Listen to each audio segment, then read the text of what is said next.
Un beau ministère. Priez pour tous les saints. Éphésiens 6, 18. Priez les uns pour les autres. Jacques 5, 16.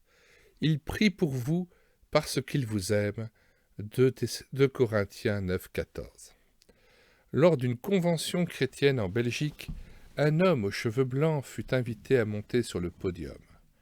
Il tenait devant lui, contre sa poitrine, un grand registre ouvert. Interrogé sur son contenu, il expliqua avec beaucoup d'humilité: « Sur ce registre sont inscrits plus de 1000 noms que je présente régulièrement à mon Dieu. » À l'issue de la réunion, ce frère s'approcha de moi pour me dire: « Vous savez, monsieur Adoul, depuis longtemps votre nom est là, sur ces feuillets, et je pense souvent à vous devant le Seigneur. » Inutile de dire combien je fus touché d'apprendre qu'à des centaines de kilomètres, un inconnu priait fidèlement pour moi. Je reste persuadé qu'en réponse aux prières de ce chrétien, bien des fois, et naturellement à mon insu, le Seigneur est intervenu pour m'éviter quelques faux pas ou me garder du découragement dans une passe difficile. Quel précieux ministère que celui d'intercesseur! Je cherche parmi le peuple de Dieu, dit l'Éternel, un homme qui se tienne à la brèche devant moi en faveur du pays, ou de l'Église, actuellement si attaquée par l'adversaire. Mais je n'en trouve point. Que cette parole d'Ézéchiel, chapitre 22, verset 30, secoue notre torpeur et nous pousse à dire, fermement résolu: « Je veux être cet homme dès aujourd'hui et par ta grâce. » S'il y a un ministère spécifique d'intercession, tout chrétien qui a le souci de ses semblables, croyants ou non, ne manquera cependant pas de les présenter avec foi à son Dieu. Ne sommes-nous pas un royaume de sacrificateurs? Dans l'Ancienne Alliance, le grand prêtre portait sur ses épaules et sur sa poitrine, donc sur son cœur, les noms des 12 tribus d'Israël lorsqu'il entrait dans le sanctuaire et s'approchait de l'Éternel. Comme lui, nous sommes appelés à plaider la cause de nos frères et de nos amis. C'est un service que Dieu demande à chacun de ses enfants, donc à vous et à moi. Si vous relisez attentivement les premières lignes des diverses épîtres de Paul, vous serez certainement frappé de voir quelle place importante l'intercession tenait dans sa vie, pourtant si remplie, semée d'embûches et de constants périls qui auraient pu le distraire du souci que lui donnaient les églises nouvellement fondées. Ce vaillant apôtre, quel exemple, ne cessait de prier pour ses enfants spirituels, ainsi que pour ses amis et ses collaborateurs. Écoutez plutôt. S'adressant aux membres de l'église d'Éphèse, il écrit: « Je ne cesse de rendre grâce pour vous, faisant mention de vous dans mes prières, afin que Dieu vous donne un esprit de sagesse. » Éphésiens 1, 16. Aux chrétiens de Philippe, je rends grâce à mon Dieu, ne cessant dans toutes mes prières pour vous tous de manifester ma joie au sujet de la part que vous prenez à l'Évangile. Philippiens 1, 4 à 5. Les frères de Colosse ne sont pas oubliés. Nous ne cessons de prier pour vous. Colossiens 1, 3. Les Thessaloniciens, eux aussi, sont souvent cités devant Dieu.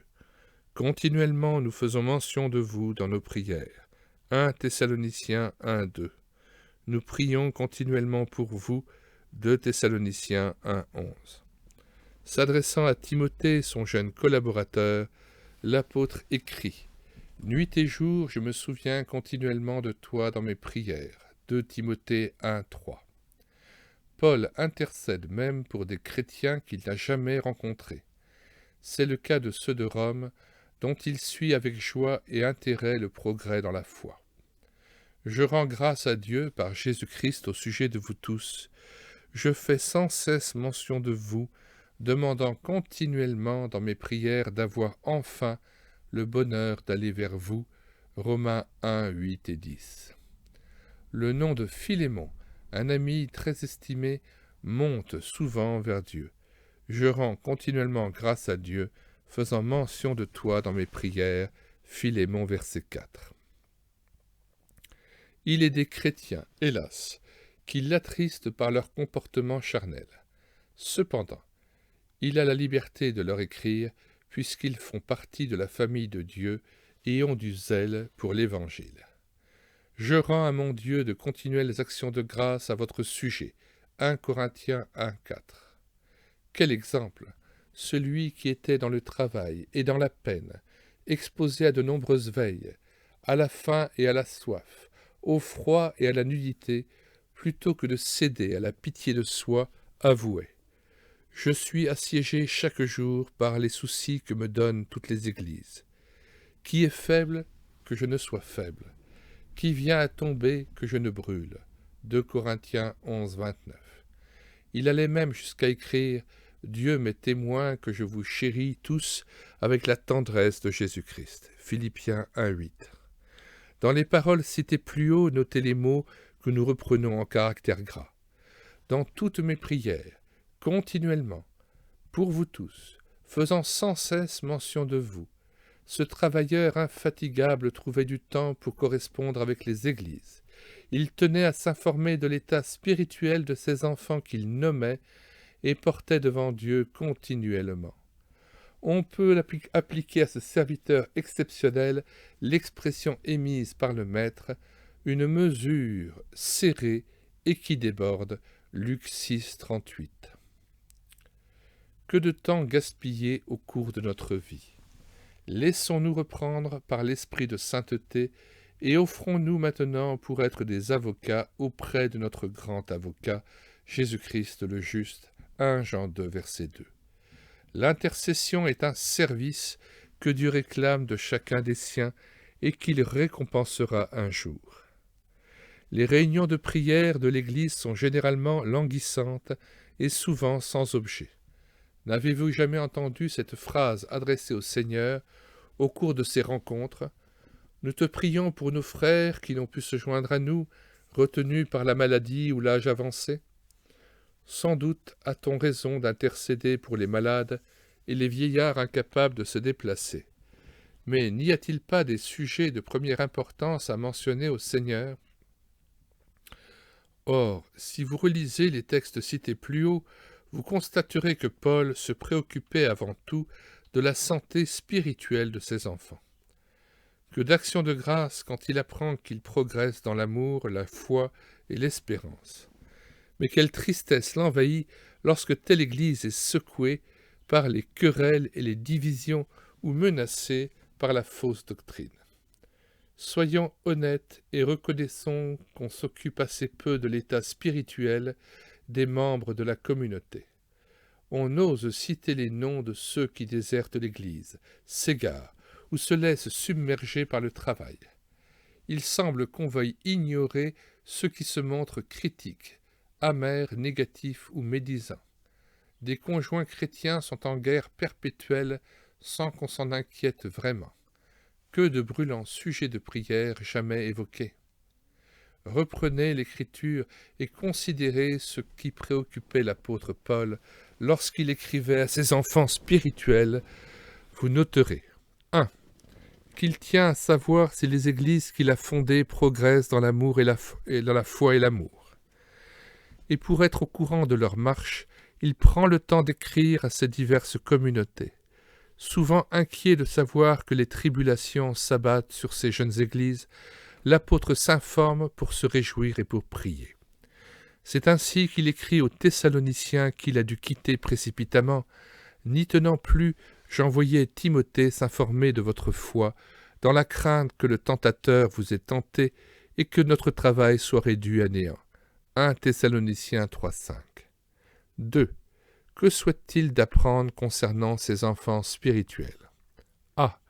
D'abord, qu'ils continuent de prendre une part active à la propagation de l'Évangile, et que leur zèle pour proclamer le Christ ne faiblit pas.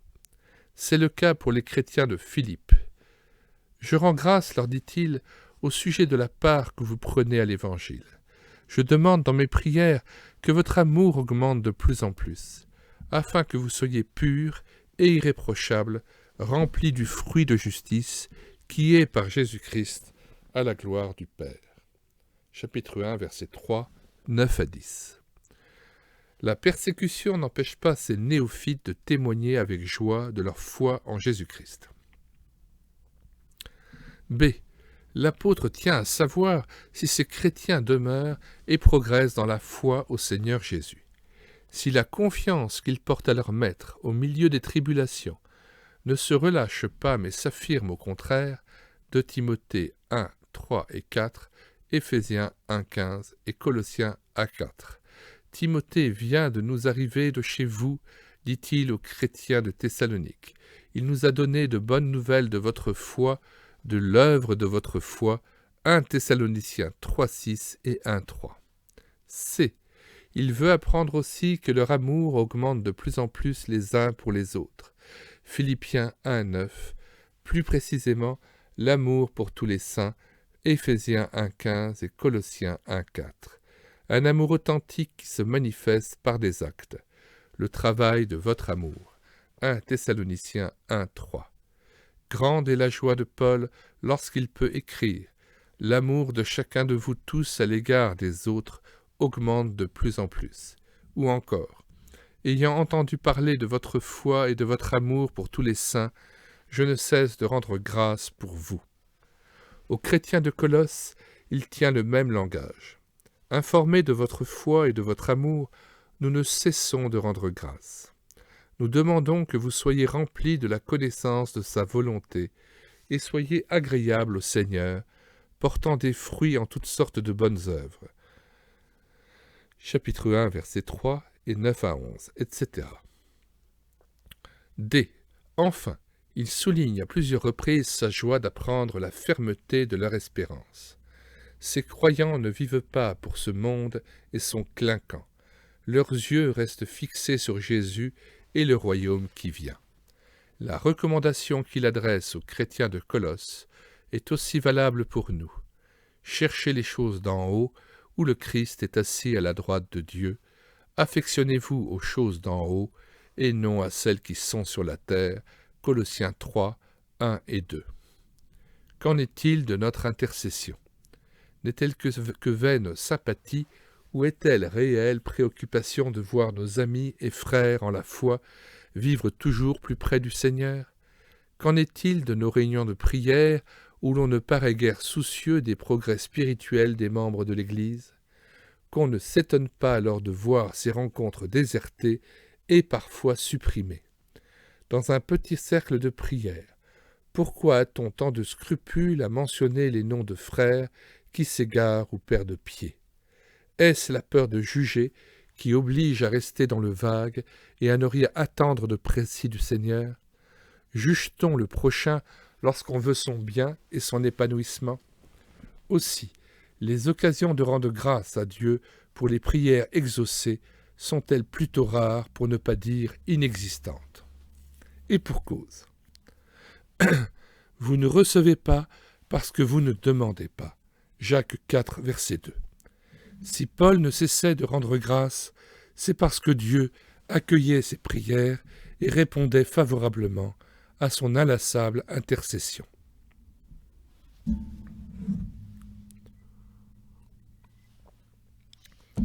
Plutôt que de réclamer vaguement le réveil de l'Église, mais sait-on au moins ce que cela veut dire, nommons ceux qui ont un urgent besoin d'être relevés, encouragés ou ramenés sous la houlette du bon berger. Offrons-nous aujourd'hui pour prendre rang parmi les intercesseurs fidèles.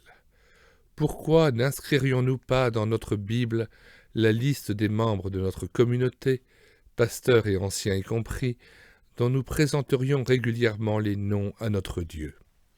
Cette bonne habitude nous permettra de les mieux connaître, de nous sentir plus proches d'eux et de découvrir plus précisément leurs besoins afin d'y répondre éventuellement.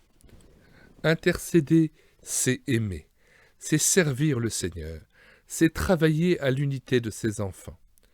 À cette liste s'ajouteront les noms des nouveaux convertis ainsi que les noms de nos voisins, de nos amis, de nos familles, de tels missionnaires ou évangélistes.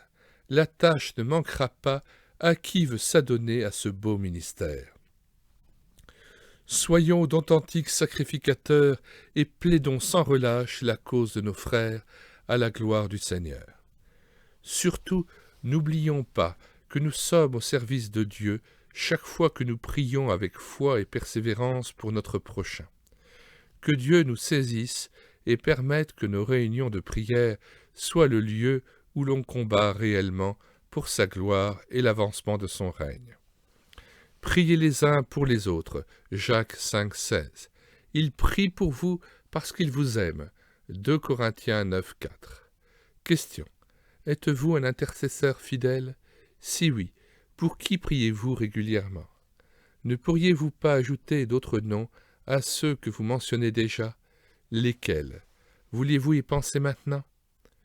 Deuxièmement, si vous avez jusqu'ici négligé ce service, offrez-vous aujourd'hui même au Seigneur pour le remplir désormais.